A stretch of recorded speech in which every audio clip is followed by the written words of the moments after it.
গালের মধ্যে এত জোরে জোরে মারছে। আমার গাল, আমার চোখ ফুলে গেছে। প্রথম সিনে উনি আমাকে, সিনের মধ্যে ছিল না, উনি আমাকে মেরে আমার এখানে যে দেখেন দাগ, খামচির দাগ টাগ, হাতের দাগ টাগ, রক্ত বের করে ফেলছিল কালকে প্রথম সিনে।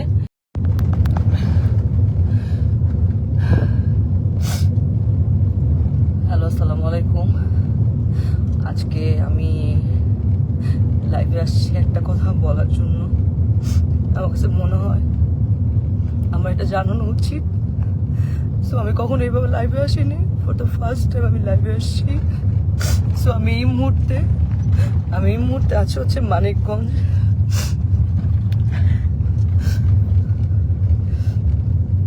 আমি এই মুহূর্তে আছি মানিকগঞ্জ ডিরেক্টর রাফাত মজুমদার, রিঙ্কু ভাইয়ের একটা কাজে আসছি ফিকশনে। এখানে আমার সাথে আছে তানজিন তিশা, সুদুজ্জামান সেলিম ভাইয়া, মোমেন আন্টি এবং অ্যাক্টর মিরাপি। তো আমি জানি না আসলে, গতকালকে আমার প্রথম সিন এবং গতকালকে আমি মানিকগঞ্জ আসি।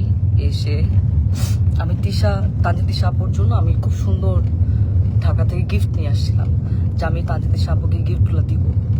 কারণ আপু এত সিনিয়র, আপু একটা ফিল্ম করতেছে, আপুকে উইশেসের জন্য আমি আপুকে আসলে গিফটটা দিই, কিন্তু আপু গিফটটা নেয় না এবং সে গিফট অ্যাকসেপ্টও করে না, এবং সেখানে সবাই ছিল, সবাই দেখছেও।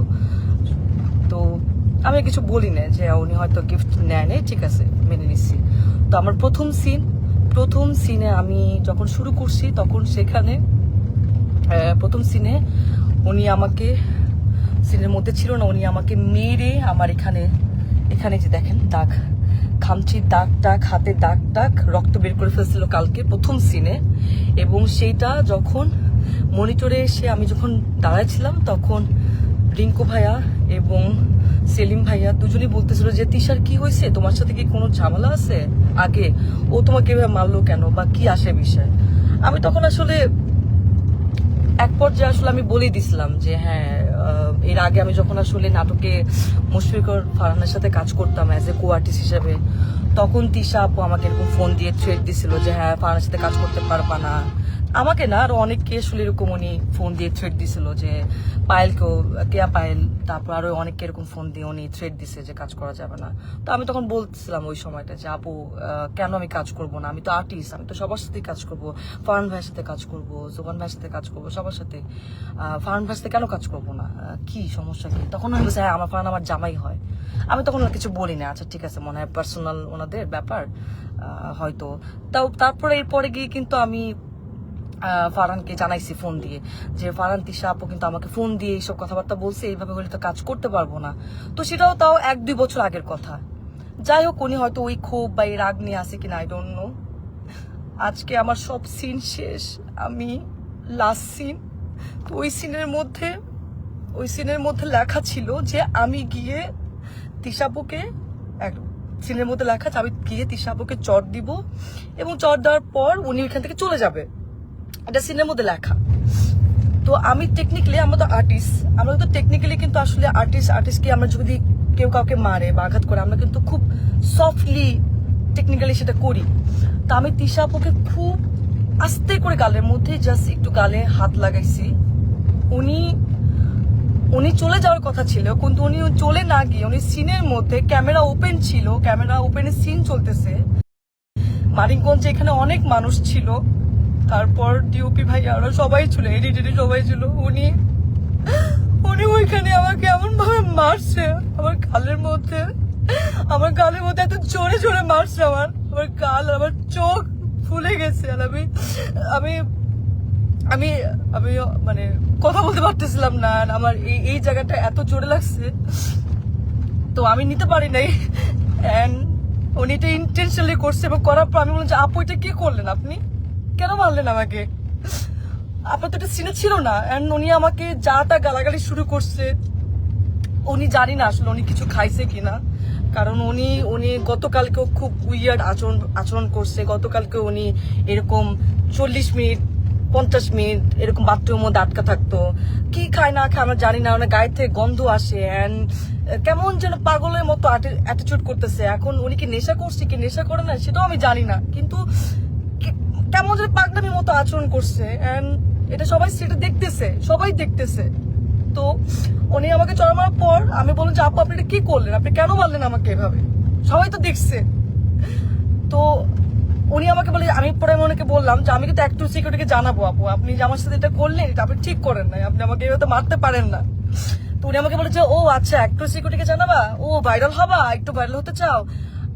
আমি ওনার কথা শুনে অবাক হলাম যে একজন সিনিয়র আর্টিস্ট কিভাবে এই কথাগুলা বলে। অ্যান্ড উনি এত বছর ধরে কাজ করছে ইন্ডাস্ট্রিতে, উনি আরো আমাকে গাইড করবে, উনি আমাকে আরো হচ্ছে হেল্প করবে, কিন্তু উনি যদি উল্টা আমাকে এইভাবে নেগলেক্ট করে কথা বলে তাহলে আমি আমি আমি আর্টিস্ট হই, আমি কিভাবে ওনার সাথে কাজ করব, কিভাবে করব বলেন।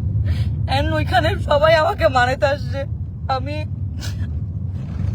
সবাই দেখতেছে যে উনি আমার সাথে কারো ব্যবহার করতেছে, আপনারা আমাকে কি মানাবেন। তো আর্টিস্ট হয়ে তো আর্টিস্টের কাছ থেকে এটা তো আমরা একসেপ্ট করতে পারি না। আমাকে এমন ভাবে মারছে, আমার এক পাশে কারের দুলো কোথায় পড়ে গেছে, আমার কোনো কিছু খেয়াল নাই।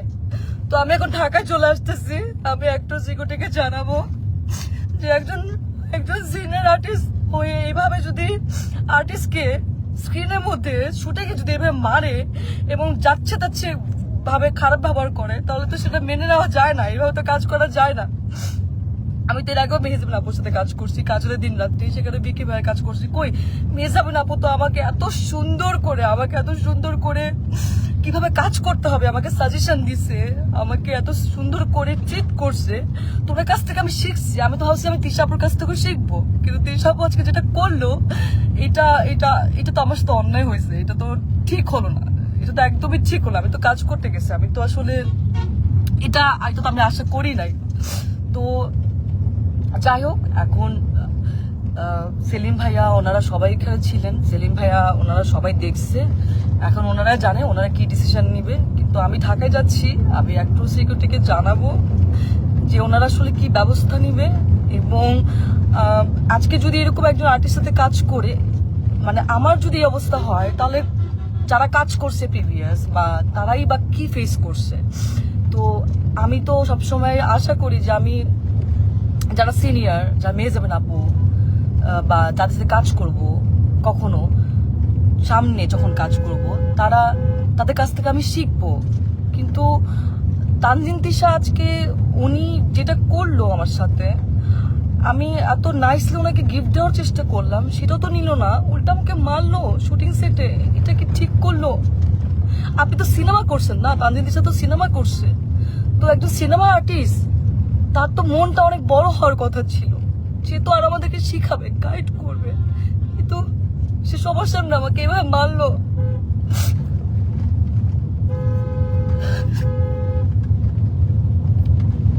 যাই হোক, আমি ঢাকায় যাচ্ছি, আমি আমি আমি একটু সিকিউরিটি ওনাদেরকে জানাবো, দেখি ওনারা কি ব্যবস্থা নেয়।